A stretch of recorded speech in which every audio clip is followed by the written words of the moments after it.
Okay, question number 29 जो है this is based on moving coil galvanometer, और ये केस स्टडी बेस्ड क्वेश्चन है मूविंग कॉइल गैल्वेनोमीटर पे, और 4 marks case study based question. Okay, galvanometer हमें पता है हम यूज़ करते हैं टू डिटेक्ट और measure small currents in electrical circuit.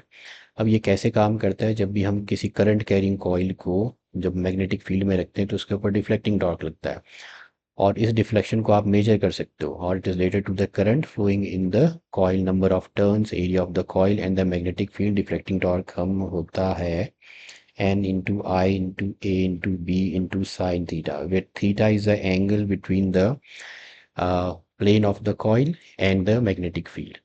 Theta is the angle between the normal of the coil. Let's say it's the, if this is the plane of the coil, ये normal है।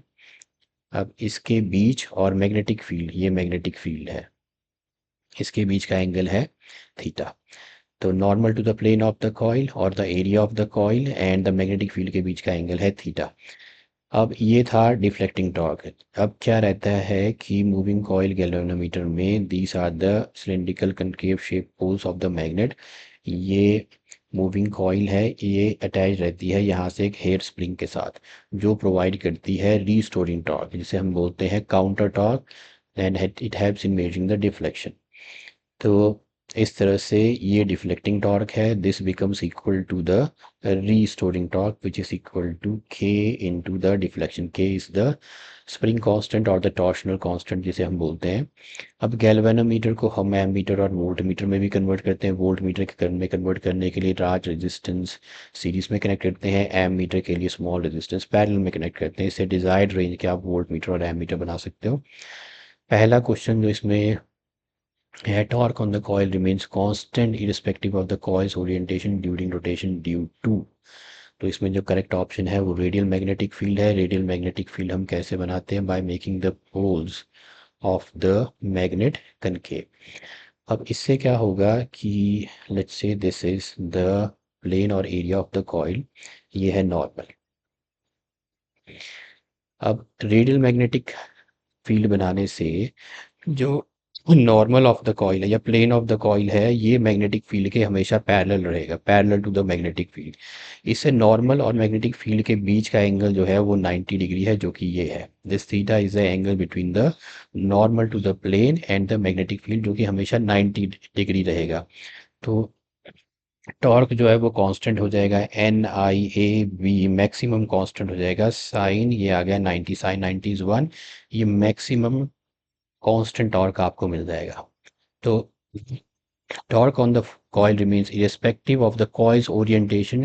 कोई भी orientation रखो आप coil की during its rotation, magnetic field हमेशा plane of the coil को parallel ही रहेगी, और उससे जो एंगल है नॉर्मल और मैग्नेटिक फील्ड के बीच का एंगल वो 90 डिग्री आएगा। 90 डिग्री साइन 91 हो जाएगा। ये आपको ये कांस्टेंट रहेगा, क्योंकि ये सभी अभी कांस्टेंट है, तो मैक्सिमम टॉर्क आपको मिलेगा। तो यही यहाँ पे एक्सप्लेन किया है, जो deflecting torque acting on the coil is given by this formula. अब क्या हुआ कि जब मैग्नेटिक पोल को आपने कनकेव सिलिंड्रिकल फॉर्म्स में कन्वर्ट कर दिया और सॉफ्ट आयरन कोट रख दी, तो रेडियल मैग्नेटिक फील्ड क्रिएट होती है। यही रेडियल मैग्नेटिक फील्ड जो है ये हमेशा प्लेन ऑफ द कॉइल के parallel, plane of the coil sorry इस रेडियल मैग्नेटिक फील्ड से प्लेन ऑफ द कॉइल जो है मैग्नेटिक फील्ड को हमेशा पैरेलल रहेगा, पैरेलल रहेगा किसी भी टाइम पे रोटेशन में। इससे थीटा 90 डिग्री होगा। तो plane of the coil parallel है मैग्नेटिक फील्ड में, theta is the angle of the, देखो ये प्लेन है, ये मैग्नेटिक फील्ड है, पैरेलल है, और ये थीटा जो है ये मैग्नेटिक फील्ड और इस नॉर्मल टू द प्लेन के बीच का एंगल है, जो कि हमेशा 90 डिग्री रहेगा। साइन 91 हो जाएगा। साइन 91 हो जाएगा तो कॉन्सिक्वेंटली डिफ्लेक्टिंग टॉर्क NIAB रहेगा मैक्सिमम वैल्यू पे, रिगार्डलेस की कॉइल की ओरिएंटेशन क्या है। जिससे आपको, अब इसका फ़ायदा क्या है, इसका फ़ायदा ये है कि आप लीनियर स्केल पे करंट को मेजर कर सकते हैं। तो इस केस में जो आपसे पूछा था, torque on the coil remains constant irrespective of the coil's orientation during rotation due to the radial magnetic field. ये बहुत इंपॉर्टेंट कॉन्सेप्ट है, आपको याद रखना है मूविंग कॉइल गैल्वेनोमीटर का। Next, the best way to increase current sensitivity of a galvanometer is by. अब देखो करंट सेंसिटिविटी रहता है डिफ्लेक्शन पर यूनिट करंट। अब डिफ्लेक्टिंग टॉर्क होता है एन आई में, N I into A into B, और रिस्टोरिंग टॉर्क है के into alpha. Deflection per unit current को हम बोलते हैं करंट सेंसिटिविटी। तो इसको इधर ले आए तो के upon N into A into B, ये बन जाएगी current sensitivity, sorry I into alpha हो गया ये, इसको इधर ले आए तो यस, ये मैंने गलत लिख दिया इधर। तो जो करंट सेंसिटिविटी है that is equal to the deflection per unit current होता है। अब डिफ्लेक्टिंग टॉर्क होता है N I into A into B, और जो रिस्टोरिंग टॉर्क है के इंटू अल्फा। तो मुझे इसको उधर ले जाना है, तो ये बन जाएगा डिफ्लेक्शन पर यूनिट करंट, और इधर आ जाएगा N into A into B by K which is the, ये बन गई आपकी करंट सेंसिटिविटी। तो ये तो देखो directly proportional number of turns को। अब इंक्रीज तो आप एरिया और इसको भी कर सकते हो और इसको भी डिक्रीज कर सकते हो, लेकिन ये तो कांस्टेंट है। अब एरिया को इंक्रीज करने से गैल्वेनोमीटर बल्की हो जाएगा, तो इसे हम नहीं करेंगे। मैग्नेटिक फील्ड की अपनी एक लिमिट है, तो जो बेस्ट डिजायरेबल या रिलायबल इसमें जो ऑप्शन है वो है by increasing the number of turns of the coil. तो ए इज द करेक्ट ऑप्शन है।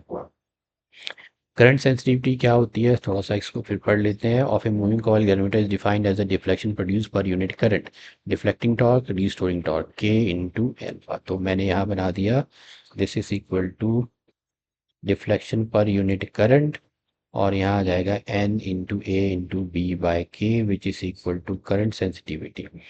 ओके, करंट सेंसिटिविटी आ गई आपकी इधर। तो गैल्वेनोमीटर को हाईली सेंसिटिव आपको बनाना है, तो हमें नंबर ऑफ टर्न्स को बढ़ाएंगे, क्योंकि लीनियरली इंक्रीज करेगा करंट को। एरिया को इसलिए नहीं बढ़ाएंगे क्योंकि changing the area makes the galvanometer too large and बल्कि बड़ा हो जाएगा। जबकि मैग्नेटिक फील्ड को भी हम नहीं बढ़ाएंगे, क्योंकि मैग्नेटिक लिमिट्स है परमानेंट मैग्नेट की जो भी हम यूज़ करते हैं, इसलिए increasing the number of turns is most reliable in this case. तो इसका जो करेक्ट ऑप्शन है वो है increasing the number of turns of the coil. Third one, A moving coil galvanometer का कॉइल क्रॉस सेक्शन एरिया आपको दे रखा है, नंबर ऑफ टर्न्स एन आपको दे रखी है, ए आपको दे रखी है, coil is rotating in a magnetic field, torque acting on the coil 15 ampere का करंट जो है पास कर रहा है। तो N into I into A into B into sine theta. Moving coil galvanometer है तो मैग्नेटिक फील्ड हमेशा रेडियल रहेगी, तो plane of the coil parallel रहेगा मैग्नेटिक फील्ड के, थीटा 90 होगा। फॉर्मूला ये लगा दिया। 50 इंटू 5 हो गया 250, इंटू 4 हो जाएगा 1000, तो ये कैंसिल हो जाएगा, रह गया 0.25 newton metre. 0.25 newton metre means D is the correct option here for question number third. Okay, अब इसी का और पार्ट भी है। गैल्वेनोमीटर कॉइल की रेजिस्टेंस आपको दे रखी है जिसे हम डिनोट करते हैं जी से। Meter shows full deflection current of 3 ampere जो कि रहता है I G. 3 into 10⁻³ value of resistance required to convert into voltmeter of range. V आपको चाहिए 12 वोल्ट, 0 से 12। अब गैल्वेनोमीटर को अगर आपने कन्वर्ट करना है वोल्ट मीटर में, तो एक हाई रेजिस्टेंस जो है सीरीज में हम ऐसे कनेक्ट करते हैं। तो फुल स्केल डिफ्लेक्शन करंट दे रखा है, फुल स्केल डिफ्लेक्शन करंट जो है दोनों सीरीज में है, दोनों में सेम करंट जाएगा। तो दोनों के टोटल जो पोटेंशियल हो जाएगी that will be the potential drop across G and potential drop across R, दोनों में सेम करंट जाएगा। ओके, तो इधर मैंने आई जी को कॉमन ले लिया, I G is the full scale deflection current. इसको रीअरेंज किया, आर मुझे निकालनी है, V12 है, 3 हो गया, ये 3 4 जार हो गया 12, 10⁻⁻ माइनस ऊपर 3 गया, 4000 माइनस 15 इज 3985 ओम। 3985 ओम की लार्ज रेजिस्टेंस आपको कनेक्ट करनी पड़ेगी। ओके, ये तो नेक्स्ट था, इसी में पूछा है galvanometer with coil of resistance. तो जी आपको दे रखा है 20 ohm shows a full scale deflection for a current of 5 milli ampere. तो I G is equal to देखा 5 इंटू 10⁻³ एम्पियर। कन्वर्ट करना है एमीटर में जिसकी रेंज है 1 to 10, तो 10 एम्पियर का करंट है। ओके, तो किसी भी गैल्वेनोमीटर को अब अगर आपने कन्वर्ट करना है एमीटर में, तो रेजिस्टेंस, स्मॉल रेजिस्टेंस आपको कनेक्ट करनी पड़ेगी, जिसे हम बोलते हैं shunt resistance must be connected in parallel. तो देखो गैल्वेनोमीटर के साथ शंट रेजिस्टेंस पैरेलल में कनेक्ट कर दी। करंट आपको चाहिए, जो रेंज है वो आपको चाहिए 10 एम्पियर आई करंट गया तो जो इधर गया फुल स्केल डिफ्लेक्शन देगा उसे जी, रिमेनिंग करंट शंट में आ जाएगा आई माइनस आई जी। दोनों पैरेलल में है तो दोनों के क्रॉस पोटेंशियल जो होगा सेम होगी। पोटेंशियल अकॉर्ड जी हो जाएगा आई जी इंटू जी, इसके क्रॉस हो जाएगा आई माइनस आई जी इंटू एस। मुझे निकालनी है शंट रेजिस्टेंस। इस क्वेश्चन में पूछा है रेजिस्टेंस कितने की कनेक्ट करेंगे, तो स्मॉल रेजिस्टेंस हम कनेक्ट करेंगे S is equal to I G. Full scale deflection के लिए 5 मिली एम्पियर करंट, तो 5 इंटू 10⁻³ इंटू जी है 20। So this is 20 upon I था मैक्सिमम करंट 10 एम्पियर। आई जी फिर से है 5 इंटू 10⁻³ 5 इंटू 10⁻³ 0.005।